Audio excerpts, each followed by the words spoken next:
Dining table গুছাতে এসে কি একটা অবস্থা, এত দুষ্টামি করছে কাব্য, ওর জন্য কোনো কিছুই ঠিকঠাক গুছিয়ে রাখতে পারছি না। হ্যালো গাইস, দেখতে থাকুন আজকে আমার কাব্যর দুষ্টামি, তার সাথে আমি ডাইনিং টেবিলটা গুছিয়ে নিচ্ছি। আমার পুরো ডাইনিং স্পেসটাই আমি গুছিয়ে দেখিয়ে দিব, পুরোটা ডাইনিং স্পেস তোমাদের সাথে। আর সেই ভিডিওটা আজকে শেয়ার করব। এই যে চলে এসেছে আমার কাব্য।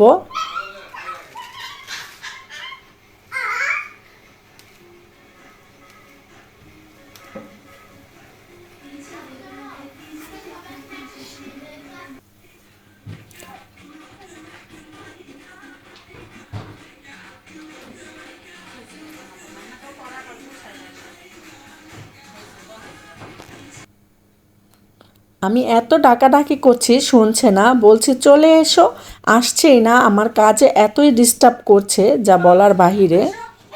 আমাকে কাজ করতে দাও প্লিজ, চলে এসো, তুমি গুড বয়। আসো আসো আসো আসো আসো আসো, তাড়াতাড়ি নামো, আমু কাজ করি, চলে এসো।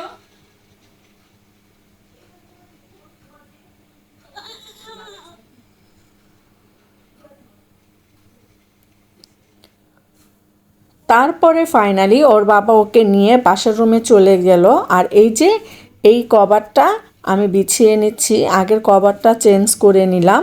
এই আকাশি কালারের কভারটা আমার কাছে খুবই ভালো লেগেছে। এটা পুরোটা এমব্রয়ডারি করা এক ফেব্রিক্স। আর এই যে ম্যাজেন্টেড কালার মাঝে আমি দিয়েছি টেবিলের, সেটা হলো আমার একটি অনেক পুরনো একটি কামিজ ছিল। সেই কামিজটাকে কেটে আমি দুই পাশে লেস ছিল ঘরে আমার, সেই লেসটা দিয়ে ডিজাইন করে নিয়েছি। আর এই যে আমার দরজার দুই পাশের পর্দাগুলো দেখছেন, এই পর্দাগুলো আমি নিজের হাতে বানিয়েছি। তো গাইজ সবাই দেখে বলবেন কেমন হয়েছে আমার এই পর্দাগুলো। দুপাশের পর্দার মাঝখানে আমি দিয়ে দিয়েছি একটি সুন্দর গাছের টব। সেই গাছের টবটা ভিডিওতে কেন যে উঠলো না আমি বুঝতে পারলাম না। তো গাছগুলোর অক্সিজেন পাওয়া যায় ঘরে, এমন কিছু গাছ আমি রেখে দেই বরাবর। আর এই লেসগুলো আমার ঘরেই ছিল, অনেক দিন আগের কিনা, তাই আমি লেসগুলোকে বসিয়ে দিয়েছি এই পর্দার সাইডে। আর এই যে এই পুঁতিগুলো, ঝরকাগুলো, এই ঝরকাগুলো আমি পুঁতি দিয়ে বানিয়েছি। আর এটা এই মাঝের চুড়ি দিয়ে আমি আইসক্রিমের কাঠি দিয়ে পর্দাগুলোকে একটু ডিজাইন করেছি। আর আমার দেয়ালে এই যে ওয়ালমেটগুলি আছে, 3টা ওয়ালমেট আছে। তো পুরো ভিডিওটা যখন দেখবে তখন বুঝতে পারবে কি কি দিয়ে আমি আজকে আমার ডাইনিং স্পেসটাকে গুছিয়েছি। আমি এখানে গাছে স্প্রে করে দিচ্ছি পানি দিয়ে। গাছগুলো কেমন শুকিয়ে গেছে, তাই আমি একটু পানি দিয়ে স্প্রে করে দিচ্ছি, তারপরেই একদম সতেজ হয়ে উঠেছে। আর এই যে গাছের উপরে আমি একটা এখানে সুন্দর একটা কাঠ দিয়ে একটা হ্যাঙ্গিং করে নিয়েছি। এখানে আমি কিছু আমার বই রেখেছি পছন্দের। আর এই যে আমার কাব্যর কিছু খেলনা রেখেছি উপরে। আর এই যে দেয়াল ঘড়িটা, এই ঘড়িটা এখন সকাল সকাল 9:30 বাজে। আর আমি সকাল সকাল আজকের ব্লগটা শুরু করেছি সুন্দর। আর এই যে এখানে লাইটিং দিয়ে রান্নাঘরের সাইড থেকে আমি ডাইনিং স্পেসটা পুরোটা ঘেরো দিয়ে দিয়েছি। যখন আমি লাইটগুলি ধরাই তখন খুবই ভালো লাগে দেখতে। আর এখানে এই যে মাটির কয়েকটা ফুলদানি আছে, একটা মসজিদ আছে, শোপিস আর কি মসজিদের। এই শোপিসটা খুবই ভালো লেগেছে আমার কাছে। এটা রূপকথার জন্মদিনে আমার ছোট ভাইয়ের বউ ও গিফট করেছে, ওর ছোট মামি আর কি। এটাও দিয়েছে। আর একটি দোলনাওয়ালা পুতুল, সেই পুতুলটাও দিয়েছে, দেখতে পারবেন 2টা পুতুল পাশাপাশি দোলনায় দুলছে। এই যে এই শোপিসটা যখন পুরো ভিডিও দেখাবো তখন ভালোভাবে বুঝতে পারবেন সবাই।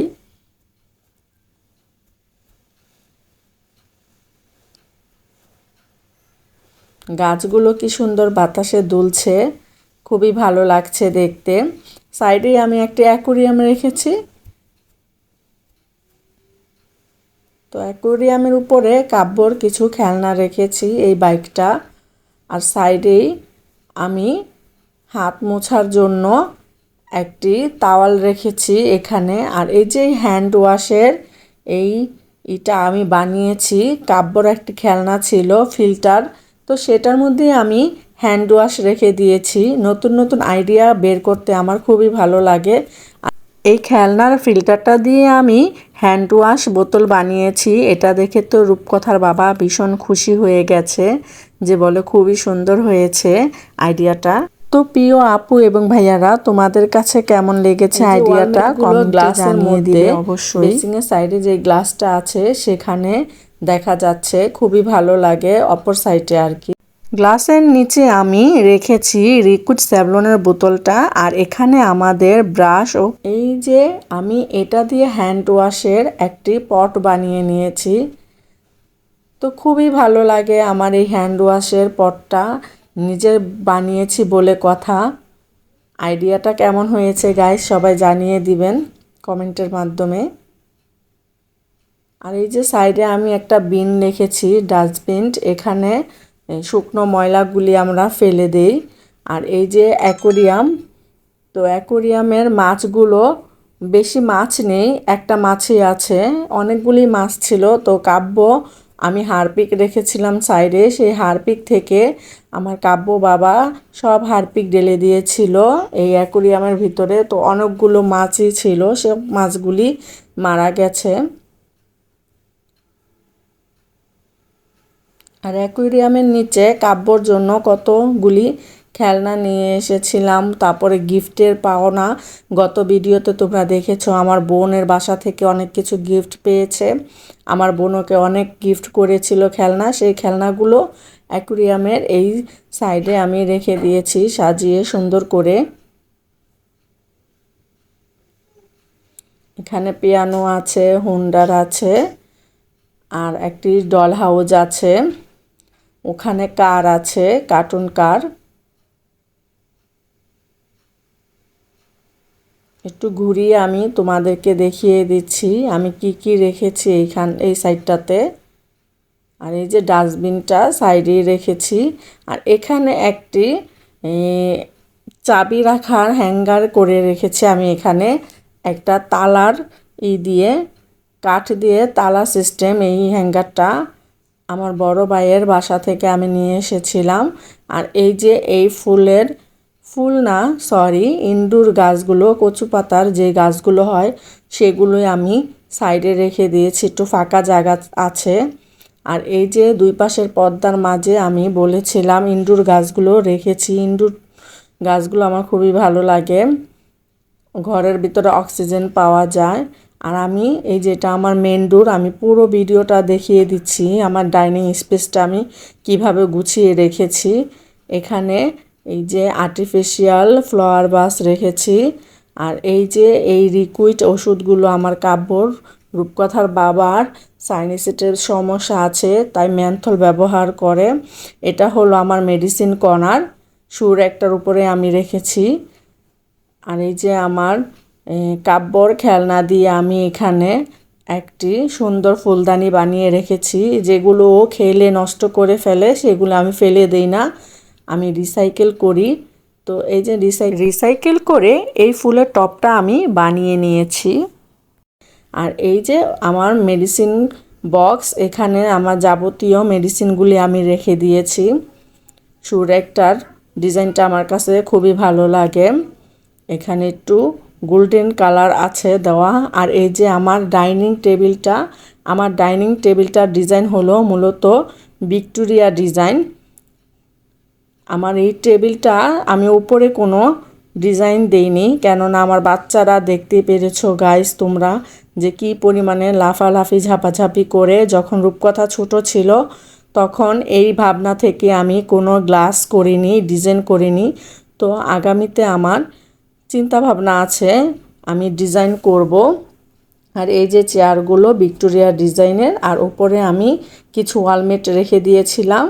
আর এই যে এই গাছটা আমার ভাগ্নি আমাকে গিফট করেছিল, মিম, যদিও ছোট্ট ছিল, তো এখন কত বড় হয়েছে আর খুবই সুন্দর হয়েছে। আরও কিছু গাছ আছে আমার এই টাইপের বারান্দায়, এই একটা গাছ থেকে আমার অনেকগুলি গাছ হয়েছে। এই যে টিস্যু স্ট্যান্ডটা আমার ভীষণ রকমের ভালো লাগে, আর সাইডে জগটা একসাথে মিলিয়ে রেখেছি, দুটার ডিজাইনই এক। আর এই যে এখানে টেবিল রানারগুলো বিছিয়ে রেখেছি, এটাও আমি গত ভিডিওতে তোমাদেরকে দেখিয়ে দিয়েছিলাম। আর এই যে এই দোলনাটার কথাই বলেছিলাম, এটাই রূপকথা ছোট মামি ওকে গিফট করেছি 2021-এ আগে, সেটাই আমি যত্ন করে রেখে দিয়েছি। আর এই যে মাটির ফুলদানিগুলো, এগুলো আমি আমার বাড়ির নিচেই মেলা হয় পাশে, সেই মেলা থেকে নিয়ে এসেছি। এই গাছের উপরে আমি সুন্দর করে হ্যাঙ্গিং করে আমি রেখে দিয়েছি সবগুলো আমার পছন্দের জিনিস। আর এখানে আমি এই যে পর্দাটা বানিয়েছিলাম, সেটা তো তোমাদেরকে কিছুক্ষণ আগে বললাম। এই পর্দার কাপড়টা হলো মূলত নেটের হলো ভীষণ রকমের সুন্দর ডিজাইন। তো আমার খুবই ভালো লেগেছিল। এখানে আমি 11 গজ কাপড় কিনে এনেছিলাম, 100 টাকা গজ করে নিয়েছিল। তো ঘরে থাকা লেস দিয়ে আমি বানিয়েছি পর্দাটা। আর এই যে মলাই মাছ দিয়ে আমি চপ বানিয়ে নিয়েছি। আমার বাচ্চারা মূলত মলাই মাছ রান্না করলে খেতে চায় না, তো এভাবে আমি চপ বানিয়ে গরম ভাত দিয়ে খেয়েছি, খুবই টেস্টি হয়েছে। যদি হালকা একটু তিতা লাগে তবুও ভালো লেগেছিল। আর এই যে কাব্য ভাত ছাড়াই আমি ভাজার সাথে সাথেই অনেকগুলো খেয়ে নিয়েছি। এই কয়টা কোনো রকম ওর হাত থেকে বাঁচিয়ে ভিডিও করতে এসেছি, তারপরও দেখো গাইস কি অবস্থা, এখান থেকেও খাওয়া শুরু করেছে। তো সবাই ভালো থাকবেন, চ্যানেলটা সাবস্ক্রাইব করে আমার পাশে থেকে যাবেন। আল্লাহ হাফেজ।